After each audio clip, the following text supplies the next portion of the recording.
সনাতন ধর্মাবলম্বীদের কাছে ব্রহ্মপুত্র নদ এক জীবন্ত তীর্থ। বাংলাদেশের নারায়ণগঞ্জ জেলার সোনারগাঁওয়ে এই নদের তীরে প্রতি বছর অনুষ্ঠিত হয় এক স্নান উৎসব, অষ্টমী স্নান। লাখো ভক্তের পদচারণায় মুখরিত হয় এই স্থান, যা পরিণত হয় এক বিশাল মিলন মেলায়। আজকের ভিডিওতে আমরা জানব এই পবিত্র স্নানের মাহাত্ম্য, এর পিছনের পৌরাণিক ইতিহাস এবং কেন এটি এত গুরুত্বপূর্ণ।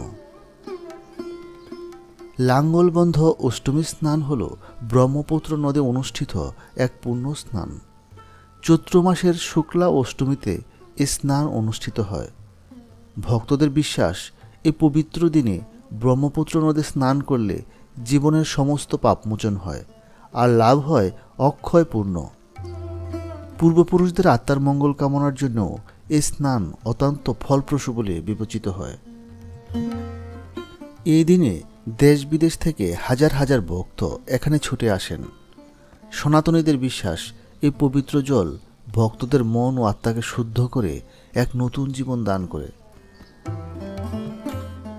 লাঙ্গলবন্ধ অষ্টমী স্নানের সঙ্গে জড়িয়ে আছে ভগবান পরশুরামের এক অত্যন্ত গুরুত্বপূর্ণ পৌরাণিক কাহিনী। ত্রেতা যুগে যমদগ্নি ঋষির পুত্র ছিলেন পরশুরাম। তার মা রেণুকা দেবী ছিলেন অত্যন্ত পতিব্রতা। একদিন রেণুকা দেবী নদীতে জল আনতে গেলে তিনি এক গন্ধর্বকে অপ্সরাদের সাথে জল কেলি করতে দেখে মুগ্ধ হয়ে যান এবং ক্ষণিকের জন্য তার মনে কামনার উদয় হয়। এই ঘটনা যমদগ্নি ঋষি তার দিব্য দৃষ্টিতে দেখতে পান। ক্রোধান্বিত হয়ে ঋষি তার পুত্রদেরকে মাকে হত্যার আদেশ দেন, কিন্তু কোনো পুত্রই রাজি না হওয়ায় তিনি তাদের ভস্ম করে দেন। অবশেষে পরশুরাম পিতার আজ্ঞা পালন করে তার কুঠার দিয়ে মা রেণুকার মস্তক ছিন্ন করেন। পিতৃ আজ্ঞা পালন করায় ঋষি পরশুরাম তাকে বর দিতে চান। তখন পরশুরাম মা ও ভাইদের জীবিত করে দেওয়ার বর প্রার্থনা করেন। যমদগ্নি মুনি যুগ বলে তার পুনরায় জীবিত করে দেন, কিন্তু মাতৃহত্যার অপরাধে পরশুরামের হাতের সে কুঠার চিরতরে লেগে যায় এবং তিনি ঘোর পাপের শিকার হন। এ পাপ থেকে মুক্তি পেতে তিনি পিতার শরণাপন্ন হন। ঋষি তাকে তীর্থভ্রমণের উপদেশ দেন। তিনি বলেন, তীর্থভ্রমণ করে যখন তোমার কুঠার হাত থেকে খসে পড়বে, তখন তুমি বুঝতে পারবে তুমি পাপমুক্ত হয়েছ। এরপর পরশুরাম বিভিন্ন তীর্থে ভ্রমণ করতে করতে হিমালয়ের পাদদেশে ব্রহ্মকুণ্ডে এসে উপস্থিত হন। সেখানে স্নান করার পর তার হাত থেকে কুঠার খসে পড়ে তিনি পরম শান্তি লাভ করেন। এই ঘটনায় পরশুরাম বুঝতে পারেন যে এই স্থানটি অত্যন্ত পবিত্র। তিনি দেখতে পেলেন ব্রহ্মকুণ্ডের জল লোকালয়ের দিকে প্রবাহিত হচ্ছে না, ফলে মানুষ এই কুণ্ডের পবিত্রতা থেকে বঞ্চিত হচ্ছে। তখন পরশুরাম তার কুঠার দিয়ে নাঙ্গলের মতো চাষ করে এই পবিত্র জলধারা ব্রহ্মকুণ্ড থেকে লোকালয়ে নিয়ে আসেন।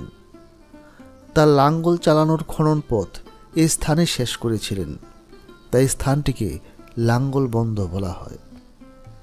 চৈত্র মাসের শুক্লা অষ্টমীর দিনেই পরশুরাম এই মহৎ কাজটি করেছিলেন।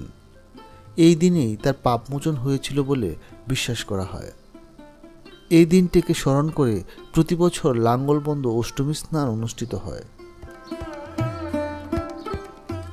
এখন আমাদের মনে প্রশ্ন আসতেই পারে, ব্রহ্মপুত্র নদটি কেন এত পবিত্র?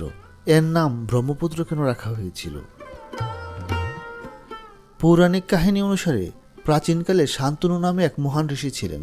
তিনি তপস্যা করে সৃষ্টিকর্তা ব্রহ্মার নিকট বর প্রার্থনা করেন যে মানব জাতির কল্যাণের জন্য তিনি যেন একটি পবিত্র নদী পৃথিবীতে পাঠান, যা সকলের পাপ হরণ করতে সক্ষম হবে।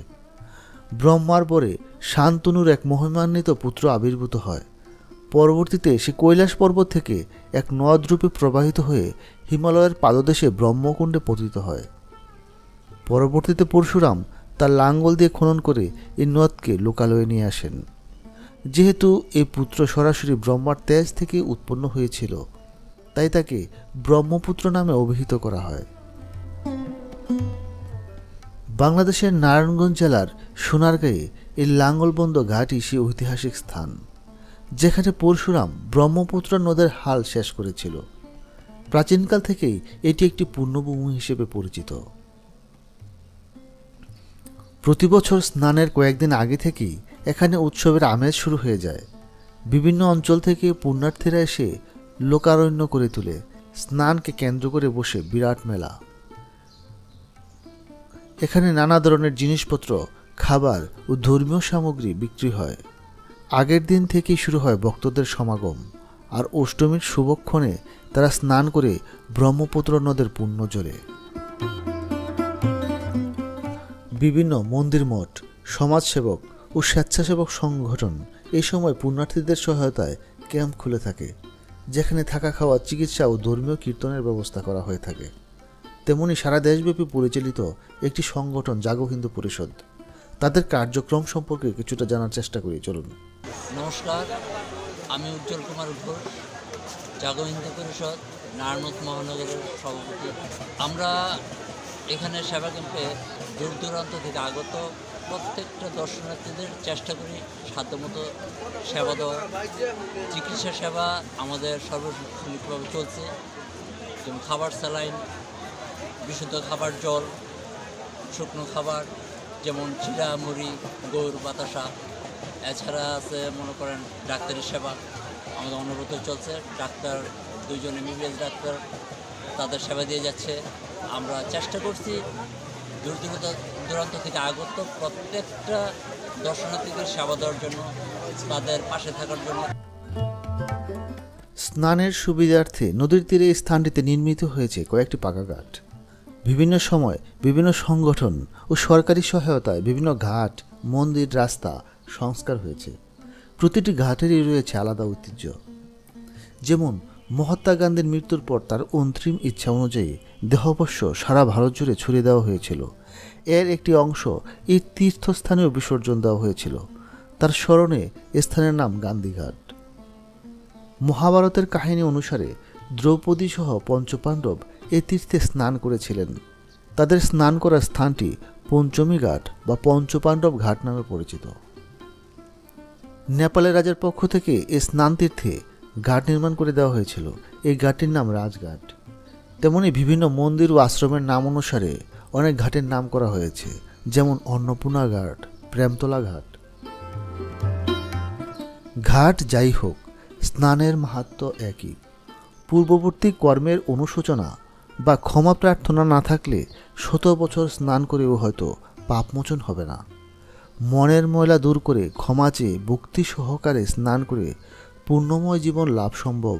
এটাই অষ্টমী স্নানের মূল অভিব্যক্তি। দূর দূরান্ত থেকে আগত ভক্তগণ স্নান উৎসব সেরে বিকেলবেলা এভাবেই গৃহে ফিরে যায়। কেউ তাকিয়ে দেখে দূর দূরান্তে চলে যাওয়ার দৃশ্য। কারোর সাথে হয়তো কথাও হয়নি, অথচ সকলের জন্য কেমন যেন মায়া অনুভব হয়। একদিনের জন্য এসেছিল কত মানুষ, এই তীর্থকে করেছিল মুখরিত। আবার সকলের চলে যাওয়ায় কিছুক্ষণ পরে স্থানটি কোলাহলহীন, নীরব, বিরান ভূমিতে পরিণত হবে। আমাদের জীবন তেমনই এক তীর্থস্থান। কিছু সময়ের জন্য আমরা আসি এই ধরাধামে। কেউ পাপ আর কেউ ভক্তি ভরে পুণ্য অর্জন করে নিয়ে যায়। সকলকে আবার ফিরে যেতে হবে অন্তিম গন্তব্যে। এ স্নান আমাদের সকলকে পুণ্যময় জীবন দান করুক, এই কামনায় আজকের মতো শেষ করছি। কথা হবে পরবর্তী অন্য কোনো ভিডিওতে। ভালো থাকুন, ভালো রাখুন।